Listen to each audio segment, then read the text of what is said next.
envie aussi de changer cela, et j'ai donc décidé dans cette vidéo de finir ma lecture du livre Indignez-vous, pour pouvoir, après, passer sereinement à autre chose. Je ne vous fais donc pas plus attendre et je reprends ma lecture du livre. La non-violence, le chemin que nous devons apprendre à suivre. Je suis convaincu que l'avenir appartient à la non-violence, à la conciliation des cultures différentes. C'est par cette voie que l'humanité devra franchir sa prochaine étape. Et là, je rejoins Sartre. On ne peut pas excuser les terroristes qui jettent des bombes. On peut les comprendre. Sartre écrit en 1947 : « Je reconnais que la violence, sous quelque forme qu'elle se manifeste, est un échec. Mais c'est un échec inévitable, parce que nous sommes dans un univers de violence. Et s'il est vrai que le recours à la violence contre la violence risque de la perpétuer, il est vrai aussi que c'est l'unique moyen de la faire cesser. » À quoi j'ajouterai que la non-violence est un moyen plus sûr de la faire cesser.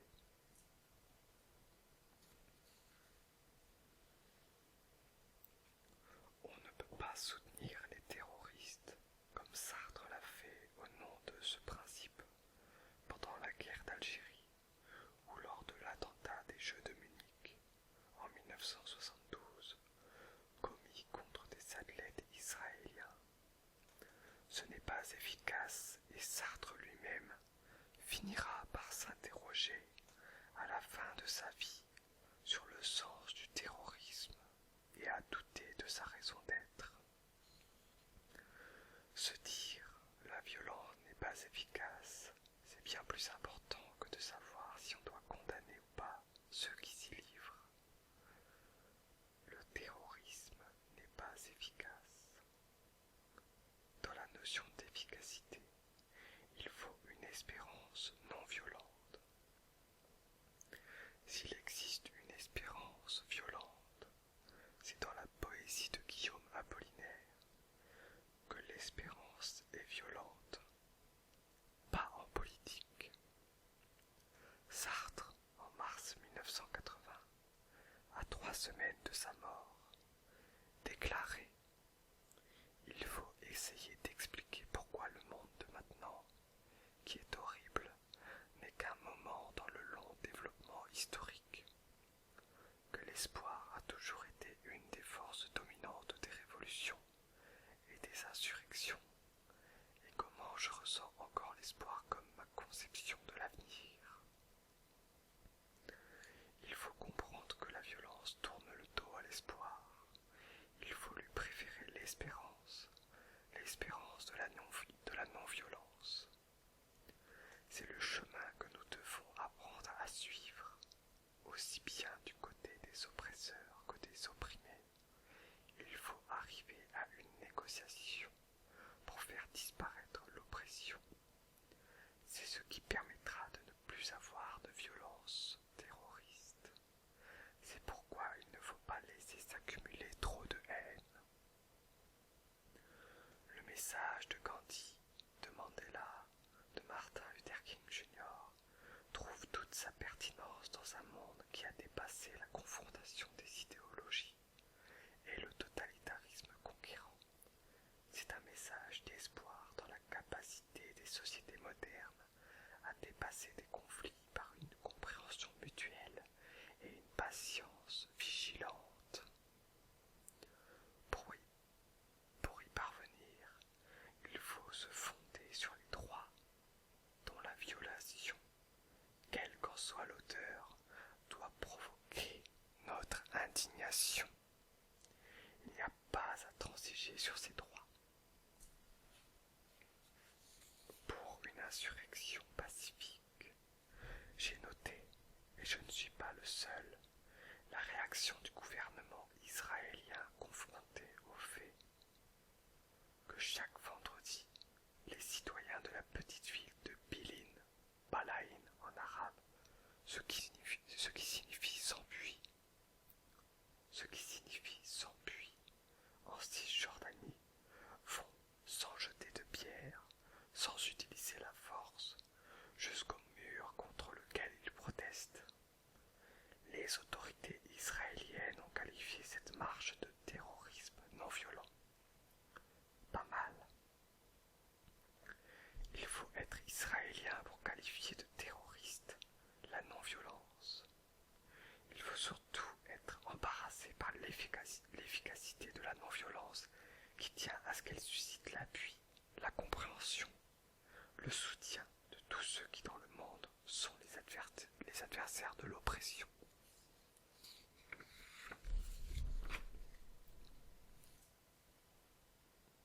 Ma thèse est que dans la composition du psychisme humain établie admirablement par Freud, il y a des composantes en balance. Nous avons la capacité d'être violents, agressifs, égoïstes, mais nous avons aussi la capacité d'être altruistes. Sur le plan de l'histoire, notre histoire avec son couronnement occidental est une histoire de violence financière et très coupable. Elle engendre les traders, les conflits, la compétitivité, la violence. Les percées de la technique avec la nano-informatique, par exemple, augmentent la compétitivité, l'accroissement de richesses insupportables pour ceux qui n'en ont pas, d'où encore un accroissement de l'écart entre les très pauvres et les très riches. Cette composante est arrivée à son terme, à son échec. C'est l'aboutissement d'une façon de se comporter où l'Occident a joué un rôle sinistre et entraîné le monde dans une rupture radicale avec cette fuite en avant du toujours plus, dans le domaine financier, mais aussi dans le domaine des sciences et des techniques. Il est grand temps que le souci d'éthique, de justice, d'équilibre durable prévale, car les risques les plus graves nous menacent. Ils peuvent mettre un terme à l'aventure humaine sur une planète rendue inhabitable pour l'homme. Mais il est vrai que d'importants progrès ont été faits depuis 1948. La décolonisation, la fin de l'apartheid, la destruction de l'Empire soviétique, la chute du mur de Berlin. Par contre, les 10 premières années du XXIe siècle ont été une période de recul. Ce recul, je l'explique en partie par la présidence américaine de George Bush. Le 11 septembre et les conséquences désastreuses qu'en ont tiré les États-Unis, comme cette intervention militaire en Irak. Nous avons eu cette crise économique, mais nous n'en avons pas davantage initié une nouvelle politique de développement. De même, le sommet de Copenhague contre le réchauffement climatique n'a pas permis d'engager une véritable politique dans la préservation de la planète. Nous sommes à un seuil entre les horreurs de la première décennie et les possibilités des décennies à venir.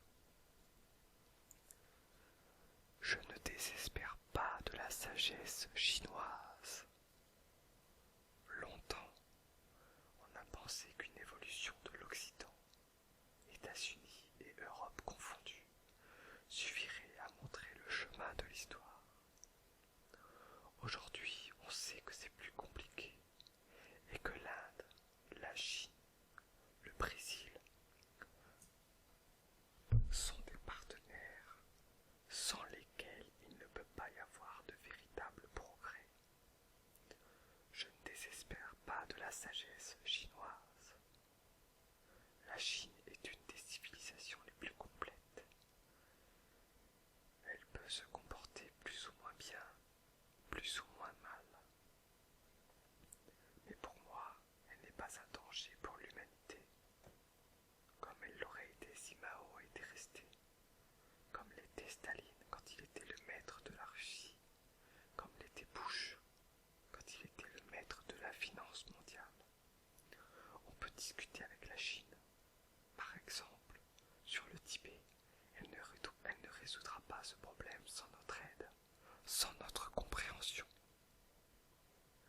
Chine est encore un des pays où le niveau de la base est le plus bas. Donc, même s'il y a cette explosion économique extraordinaire, c'est encore un énorme problème à résoudre. Mais il faut espérer, il faut toujours espérer. La décennie précédente, celle des années 1990, avait été source de grands progrès. Les Nations Unies ont su convoquer des conférences comme celle de Rio sur l'environnement en 1992, celle de Pékin sur les femmes en 1995. En septembre 2000, à l'initiative du secrétaire général des Nations Unies, Kofi Annan, les 191 pays membres ont adopté la déclaration sur les 8 objectifs du millénaire pour le développement, par laquelle ils s'engagent notamment à réduire de moitié la pauvreté dans le monde d'ici 2015. Mon grand regret, c'est que ni Obama ni l'Union européenne ne se soient encore manifestés avec ce qui devrait être le rapport pour une phase constructive, s'appuyant sur les valeurs fondamentales. Mais de nouveau, l'espoir se lève. Les printemps arabes nous promettent des changements démocratiques que tous, à travers le monde, nous devons encourager passionnément. Comment conclure cet appel à s'indigner en rappelant que, à l'occasion du 60e anniversaire du programme du Conseil national de la résistance, nous disions, le 8 mars 2004, nous, vétérans des mouvements de résistance et des forces combattantes de la France libre, 1940-1945, que certes, le nazisme est vaincu grâce au sacrifice de nos frères et sœurs de la résistance et des Nations Unies contre la barbarie fasciste, mais cette menace n'a pas totalement disparu et notre colère contre l'injustice est toujours intacte. Non, cette menace n'a pas totalement disparu.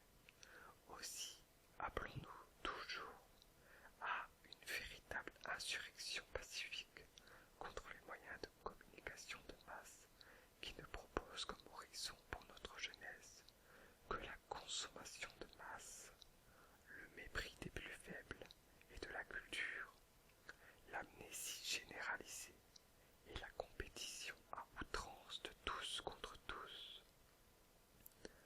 À ceux et celles qui feront le XXIe siècle, nous disons avec notre affection, créer, c'est résister.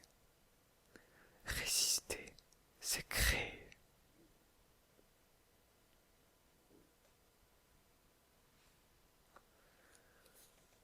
Voilà, je suis arrivé au bout du livre, de ce petit recueil. Malheureusement, il se fait tard et je compte aller me coucher.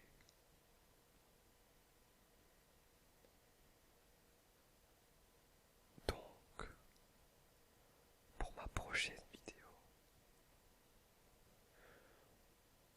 ce sera encore une vidéo sur le livre, mais cette fois-ci je lirai la postface de l'éditeur